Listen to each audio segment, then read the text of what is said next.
কত বড় ফুলকপি মম। হ্যাঁ অনেক বড়।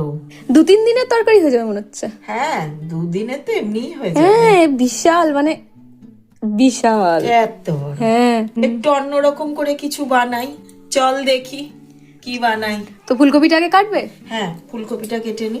সবটা তো লাগবে না, অল্প পরিমাণ লাগবে, যতটা লাগবে আমি অতটা কেটে নিচ্ছি। কেটে কেটে ছোট ছোট ফুল বার করছো? হ্যাঁ ছোট ছোট করে ফুল বার করে নিচ্ছি। তুই গেস কর তো দেখি। আমি তো বুঝতে পারি না, তুমি এত ভ্যারাইটি রান্না করো, তুমি যে কার মধ্যে সবজি ঢুকিয়ে দাও, কোন সবজি দিয়ে পায়েস করে দাও, আমি কিচ্ছু বুঝতে পারি না সত্যি কথা। ডাঁটগুলোকে বাদ দিয়ে দিচ্ছ?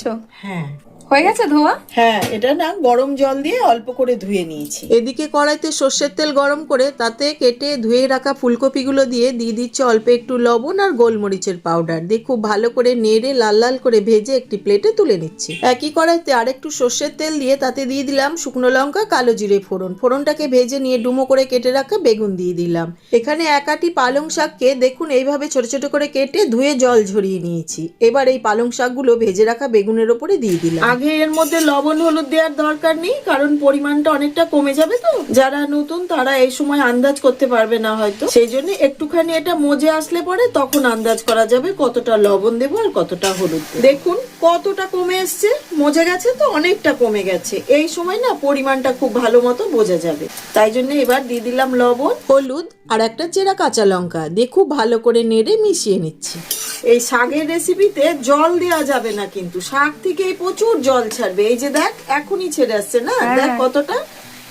শাক থেকে আমি দেখেছি সবসময়তেই জল ছাড়ে। হ্যাঁ এইবার এই যে ফুলকপিগুলো ভেজে রেখেছি সেটা দিয়ে দিলাম।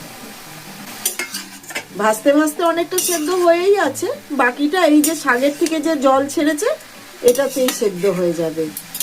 এবার 5-6 মিনিটের জন্য ঢাকা দিয়ে দিলাম। হয়ে গেছে, ঢাকাটা খুলে নিচ্ছি।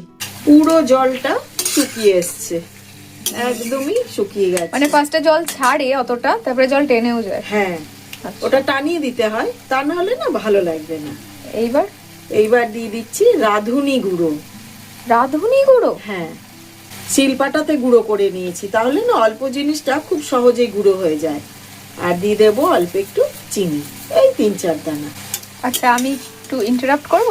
হ্যাঁ বলো। রাঁধুনিটাকে কি ভেজে গুঁড়ো করেছো নাকি না না ড্রাই রোস্ট করে? না কাঁচা কাঁচা রাঁধুনি গুঁড়ো। হ্যাঁ হ্যাঁ একদমই দারুণ লাগছে, গন্ধটা ফট করে পাল্টে গেল।